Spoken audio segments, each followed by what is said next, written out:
Let's think about compound interest. We all know what compound interest does with money over time. But what's the compound interest of values-based leadership? This is a man in a company that knew what it believed in 50 years ago. And they've made a series of decisions, of principled decisions, based on that same set of values and criteria over and over for 50 years. And the result is a brand that is regarded by Axios Harris as the most trusted brand in the country, that is renowned in corporate America as perhaps the most righteously pro-social icon of socially responsible business there is, even though the revenues are still relatively small, just about $1 billion a year. That's the lesson here, is that when you stick with your gun, when you have that consistency and the conviction for a long time, there are real dividends. He manifested this life that he's living. He just decided, I'm taking this on, come hell or high water. I'm going to view the world differently. I'm going to give back a lot of the money. I'm going to focus on conservation because this is my love of nature. I'm going to use the apparel business, the sportswear business, I'm going to call it,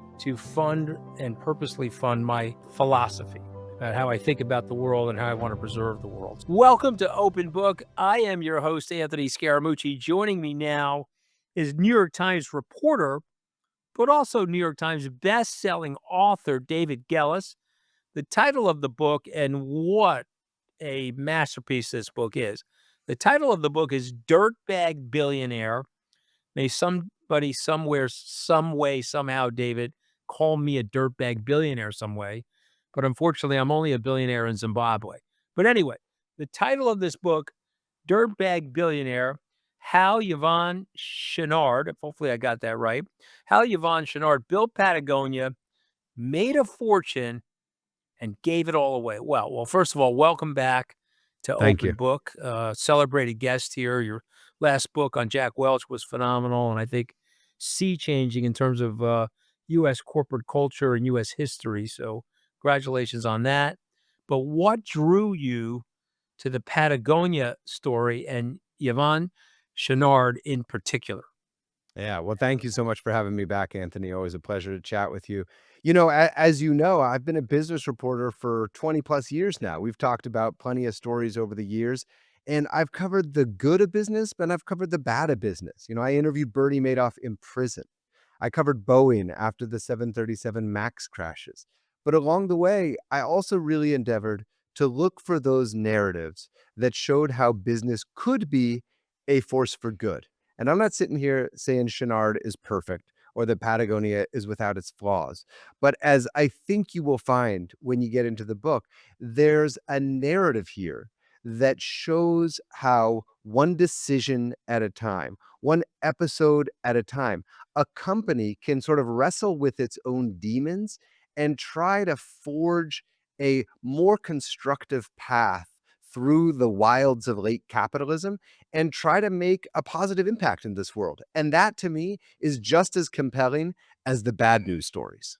So, I mean, this is like a Nike, right? I mean, it's like an apparel company, right? I mean, Yep. it's and when you think about it, though, I mean, I'm used to tech, you're used to tech, I'm used to Bitcoin, you've either are used to Bitcoin or not used to, but this is literally hardcore making garments. Yeah. Said differently, this is a Garmento story. And so Yeah. tell us about this wonderful guy, how he got into this business, and what made him so well suited, frankly, for this business.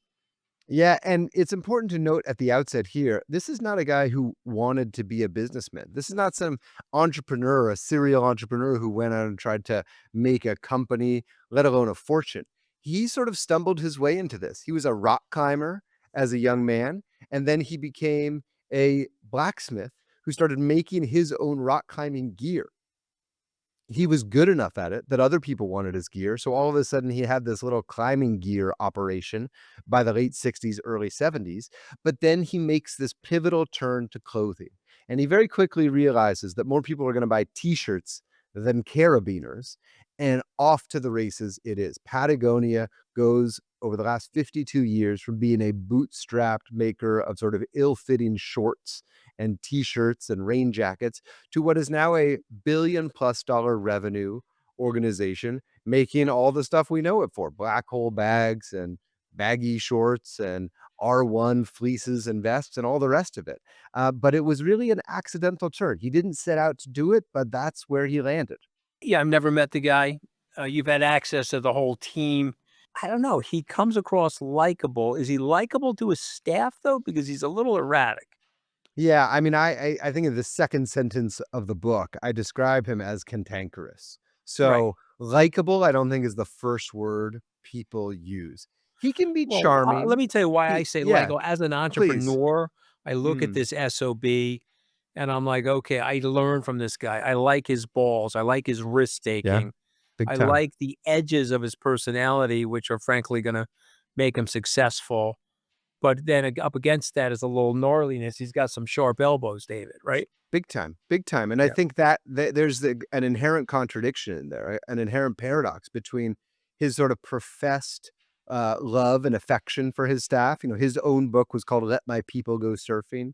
He sort of tried to characterize and present Patagonia as this idealistic vision of a place you could go work in Southern California and hang out, and you don't have to work so hard maybe. The reality is much more complicated. His employees, and I've spoke to hundreds of them over the years, they get worked real hard. And by the way, he never gave any of them equity. By the way, he wasn't paying the wages that a Nike, let alone a Google, was paying. And so there were trade-offs along the way. But I think you identified a real critical aspect of it. He had a tolerance for risk. He was willing to sacrifice for things he believed in. And when it came time and when it really counted, he tended to make the right moves at the right time. And some of that, as you'll know, Anthony, is just that ineffable, unteachable instinct. He had it. Some of it is also not giving up, though. I have Mhm. been in the wrong place at the Mhm. wrong time. I've been in the wrong Sure. place at the right time. But just staying in the game, David, right? I think there's a big lesson here from Yvon on that too, don't you think? For sure. And I'll try to take it one level deeper and really understand the impact that him sticking with his principles, with his values over time had. And here's one way to think about it. Let's think about compound interest, right? We all know what compound interest does with money over time. But what's the compound interest of values-based leadership? And what I mean by that is, as I trace in the book, this is a man in a company that knew what it believed in 50 years ago.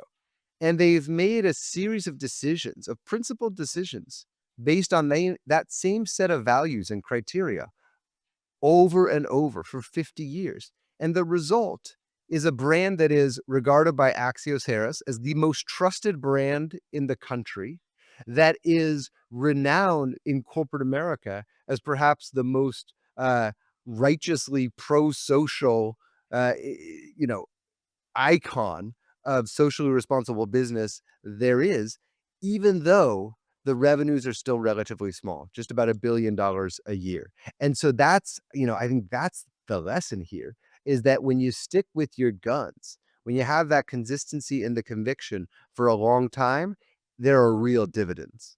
Go to that though. When you talk about doing well by doing good and you talk about a purpose-driven company, a lot of people pay lip service to that. You know that, Mhm. I know that, and I mean, Google had that thing, "Do no evil," and all they did was evil. I mean, but this is different. He's actually, like, drinking his own Kool-Aid. So tell us about the connectivity between the statements about his culture and his actual culture. Yeah, listen, it is easy to greenwash yourself to some nice headlines and magazine covers these days. I've written those stories, I've read those stories. Uh, the interesting thing here is that while Patagonia has actually not done a lot to promote its own efforts in a lot of these areas, over the years, time and again, they really made a series of decisions that a advance the ball when it comes to how apparel brands in particular are thinking about managing their negative externalities, to use a term that economists love. And what I mean by that is, in the 1980s, they understood that conventional cotton was nasty stuff. and it used formaldehyde, and it was making people sick, and it was ruining the fields where it was grown. And so they said, we're not going to use conventional cotton anymore. In the 80s, they made the full switch to organic cotton. More recently, we've been hearing all about PFAS, these forever chemicals that seem to be in everything.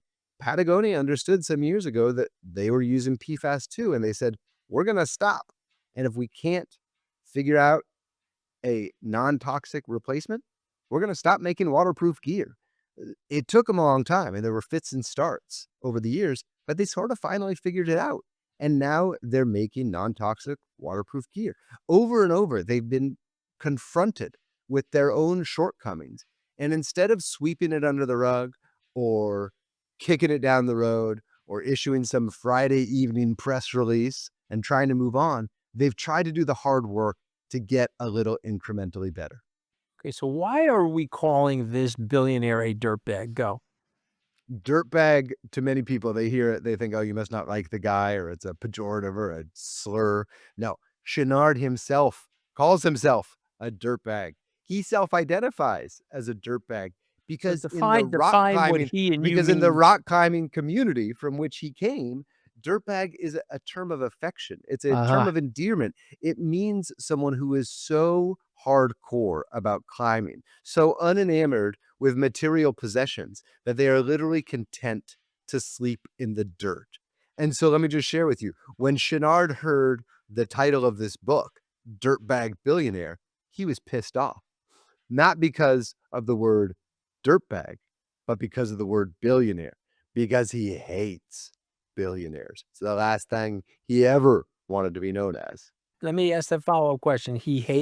Hates them because Listen, this is my interpretation. He never used this phrase, but Anthony, he believes money corrupts at a deep and abiding level. He does not trust concentrated wealth in the hands of individuals. well, He it's does imbued not. in the book. Yeah, Yeah, I and you mean, can no, I see mean, it. you've laced the book with that messaging. I guess Yeah. I mean, it's a good segue into authoritarianism. He seems like he's wants to preserve the natural world. He doesn't like I mean, you and I both know this, so it's worth saying. We have 5.7 billion people living under some type of authoritarian structure. This man, this dirtbag billionaire, he abhors it. So tell us why he feels so strongly against authoritarian. Yeah, and here I would note, he is not the most self-reflective individual. He doesn't spend a lot of time analyzing his place in the world. He has visceral reaction to billionaires and a visceral reaction to concentrated power in the hands of a few. He has a visceral reaction to this administration and what it's doing to the natural world and democracy, sure. But he doesn't spend a lot of time thinking about like, oh, there's 5.7 people living under some type of authoritarian rule. That's just not how his brain works, in my experience. That said, he's always been political at a certain level. He's always been unafraid to piss some people off when he needs to. And I'm thinking all the way back to the 70s when he started funding grassroots environmental activists. And that model, his first check that he wrote was for $3,000 52 years ago. Today, the way he structured the company, he's now funneling roughly $100 million a year out the door to conservation and grassroots environmental activism. And so there again, you talk about compound interest, bam, you stick with these principles, you know what you believe in, you really stay with it, you're going to have impact in the long run. Yeah, you got to give him a lot of credit for that. But the other thing I give him credit for is the unorthodoxy. This guy is literally one of the most unorthodox decision makers. I'm reading this book and I'm thinking, okay, it's going to go this way. Boom, it goes all the way over here. Tell us a little bit about that. Take us through some of those decisions and take us through his philosophy. How do you become that big of a ballsy risk taker? Yeah. So he was an iconoclast. There's no doubt about that. And just to try to put some meat on the bones here, we're talking to a business community here. And when you think about what the prerogative is for any business on any given day, week, quarter, it's to grow the business, right? And yet there's time and again when he decides to deliberately restrain the growth of the business. He says, I don't want to grow that fast.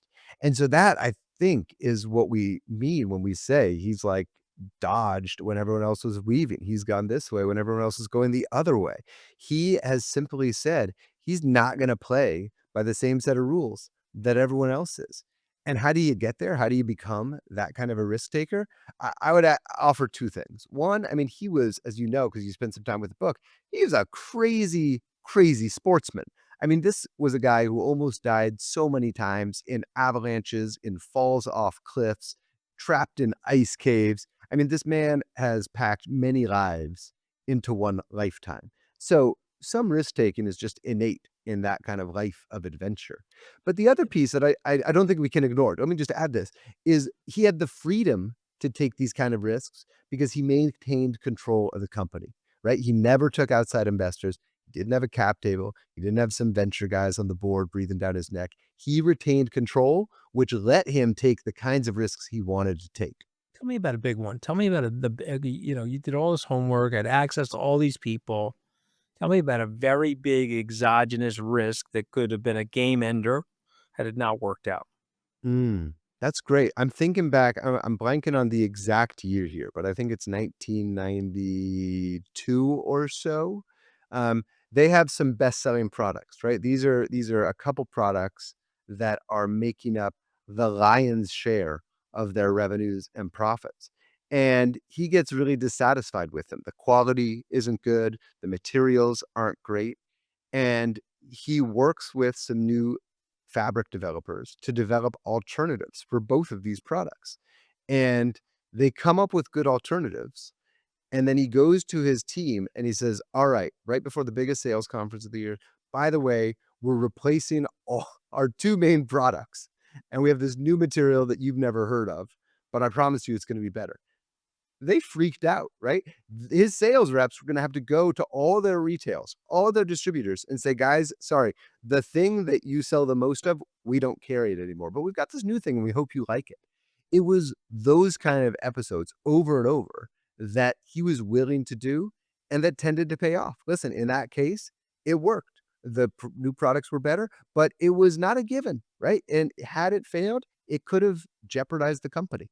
There's a little bit of Steve Jobs in that, I mean, when Steve Jobs, he literally capped the iPod and he put it in the iPhone. And he said, well, someone was going to do it. It might as well be me. I mean, that's exactly what's going on here with Patagonia. He's moving ahead of his contemporaries and his competitors as it relates to what people want, right? I mean, everything is in here. Henry Ford. If I listen to my customers, they wanted faster horses. They didn't want a horseless carriage. That was the exact Right. quote. So we'll go Yep. with that. On this topic, it's one unorthodox thing after next. I mean, it is such an improbable story. So what is the cultural glue that Yvon represents to his company? Yeah. And this is another super fascinating piece, is trying to understand how he got everyone else to come along on this journey, because he did. And you talk to Patagonia employees today and they've drunk the Kool-Aid. Um, I think there are a few elements that make him have that sort of convening power and that sort of ability to inspire. The first, I think, is that he just had the right priorities, man. Right? Like he wasn't in it to buy a sports team or to buy a big boat. He was in it to try to protect the natural world. And we can argue all day about whether he's been effective in that and whether his philanthropy is going to the right kinds of causes. But I think for other people who also have an affinity for the natural world and the planet that we all inhabit, it's easy to rally behind someone who says that they're in business to try to save the earth. Uh, Not saying it works, not saying it's not complicated, but I think that is such a unique message in the business world that bam, you got some attention right there. And I think the second part is his history as an outdoorsman. He was one of the world's greatest rock climbers in the 50s and 60s, pioneering routes, lines up major mountains named after him because he was the first one to do it. He became an epic whitewater kayaker going down these crazy rivers. He did these monster expeditions into the Alps and the Himalayas. And today, he's regarded as literally one of the best fishermen, one of the best trout fishers, the anglers in the world. And so time and again, he's sort of proven his chops in the outdoors community. And again, for other people in those worlds, man, that inspires a lot of fealty because you're sort of working with the best at that point. I mean, he earned it. He deserves it. I mean, the reason why I say he's so likable to me, even though he could have been cantankerous to others, is that he manifested this life that he's living. And he Mhm. just decided, I'm taking this on, come hell or high water. I'm going to view the world differently. I'm going to give back a lot of the money. I'm going to focus on conservation because this is my love of nature. I'm going to use the apparel business, the sportswear business, whatever you want to call it, to fund and purposely fund my philosophy about how I Mhm. think about the world and how I want to preserve the world. So, all right. So you spent a lot of time with him. Give me a Yes. few words on your impression of his personality. What was he actually like? Yeah. I wanna note here that it's always, uh it's never gonna be perfectly accurate. I'm his biographer, so there was some self-awareness, right? Like, what is it? Schrodinger's cat, right? Like, when you open the box, is the cat the same cat that it would have been if you didn't open the box? There's philosophy here that helps us explain, how it is that a dynamic like this can either show what's real or what he wants me to see. So I have to acknowledge all that. And, uh, the man I spent time with, by all accounts, was the same sort of man that everyone else I interviewed for the book, hundreds of people, encountered over the years.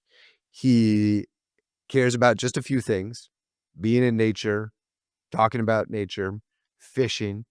He has a pretty rigid worldview, in terms of what matters and how it is he believes he can affect change. We've talked a little bit about that. He can be funny. He's not without humor. He can be a little crass at times. There's probably parts of certain conversations that I can't share. He is iconoclastic and combative at times. He's not afraid to say who he disagrees with and why he thinks some people are full of shit. And it's also the case that at the end of the day, I got the sense that he would much rather just be alone. And when you look at how he spent his life, it, there's some real truth to that. This is a man who had billions of dollars at his disposal, had he so chosen, right? Was the sole owner of a corporation with an equity value of $3 billion. They had an offer at one point on the table for $6 billion. And he just said no. He didn't Love that want it. about him. He just said no. He didn't want the money. And instead, what he wanted to do are the same things that he's always done, which is to be alone in the woods, alone on a river, just at peace, immersed in the natural world. And that's who Such he a is. great, such a great story. All right, so we're down to the last 5 words. You remember this from my last time we were together. I pick with my producer 5 words from the author's book, and then you react to the words. I say the word responsibility in the Mm. context of this book. I say responsibility. You say what? Hard to achieve. The story here is not of a perfect company. It's of one that has tried to get incrementally better over the years. So I think responsibility is a goal, not an end state. Yeah, it's very well said. What about purpose? A little different from responsibility, but one of those big words, those big cultural words. I say the word purpose. You say the word what? I think it could be a motivator. I think it can be sort of the its values in action.